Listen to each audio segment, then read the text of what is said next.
नमस्कार, बहुत स्वागत है आप सभी का। आप मुझे न्यूज़ 18 के डिजिटल प्लेटफॉर्म पर देख रहे हैं। मैं हूं आपके साथ जया मिश्रा। नेपाली युवकों के गुस्से की आग ने नेपाल को सुलगा दिया। नेपाल के प्रधानमंत्री केपी ओली ने आखिरकार अपने पद से इस्तीफा दे दिया है। काठमांडू की सड़कों पर आक्रोश इस कदर है कि नेपाल के वित्त मंत्री को प्रदर्शनकारियों ने सड़क पर दौड़ा दौड़ा कर पीटा, जिसका वीडियो दिन भर सोशल मीडिया पर वायरल रहा। मंगलवार दोपहर इस गुस्से की जद ने नेपाल के संसद भवन से लेकर नेपाली पीएम केपी ओली का आवास भी आ गया। गुस्साए प्रदर्शनकारियों ने उनमें आग लगा दी। स्थिति हाथ से निकलने के बाद पीएम ओली ने कुर्सी छोड़ी। गुस्सा बस सरकार के खिलाफ नहीं है, सभी दल के नेता निशाने पर है। उनके घरों में तोड़फोड़ हो रही है। ओली से पहले कई दर्जन भर मंत्रियों के इस्तीफे हो चुके हैं। सरकार में सहयोगी पार्टियों के कई सांसदों ने इस्तीफा दे दिया। बताया जा रहा है कि पीएम ओली नेपाल के आर्मी चीफ को इस्तीफा देकर देश छोड़ चुके हैं। उनके साथ ही कई मंत्री भी नेपाल से निकल रहे हैं। इस हिंसक प्रदर्शन में अब तक 19 युवाओं की मौत हो चुकी है। पुलिस की गोली लगने से करीब 400 प्रदर्शनकारी घायल हैं। इस प्रोटेस्ट की खास बात यह है कि इसमें तमाम दलों के नेताओं को टारगेट किया गया। उनके दफ्तरों पर हमले किए गए। भारी बवाल के बीच इस्तीफों का दौर जारी है। नेपाल के नौजवान सवाल पूछ रहे हैं कि नेताओं के बच्चों के पास इतने पैसे कहां से आ रहे हैं। नेपाल में आम लोगों का मानना है कि भ्रष्टाचार बहुत है, सरकारी पैसों का दुरुपयोग हो रहा है। जो सत्ता में है वो रिश्वतखोरी कर रहे हैं। नौजवान ने एक ही दिन में सरकार की बुनियाद को हिला दिया। नेपाल के लोग भ्रष्ट नेताओं के परिवारों की अय्याशी वाली जिंदगी से गुस्से में हैं और एक ही दिन में इतनी संख्या में नौजवानों की जान गई और इसकी उपेक्षा नहीं की जा सकती।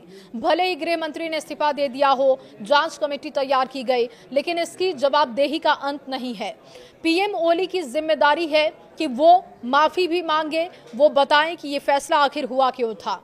नेपाल योजना आयोग के पूर्व सदस्य गणेश गुरुंग काठमांडू में Nepal institute of development studies नाम से एक संस्थान चलाते हैं।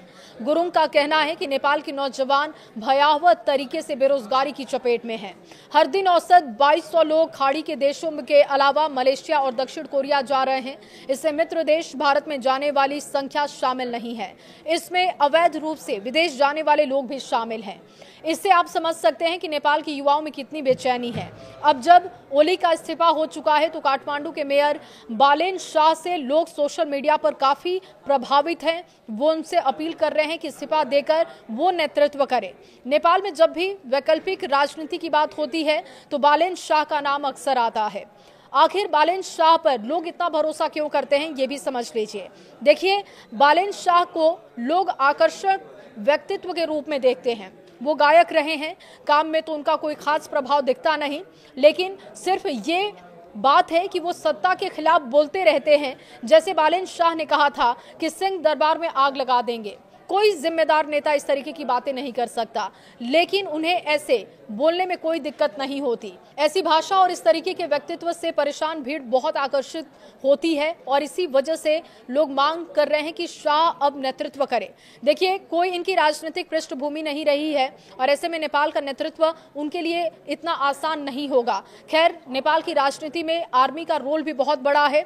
आज आर्मी की तरफ से प्रदर्शनकारियों को संबोधित किया जा रहा है, जिसमें देखना होगा कि आर्मी का स्टैंड इसमें क्या है और थोड़ा इंतजार और जरूर करना होगा कि नेपाल में राजनीतिक गतिविधियां आगे क्या होने वाली है। इस खबर पर आपकी राय क्या है, कमेंट बॉक्स में जरूर बताइएगा।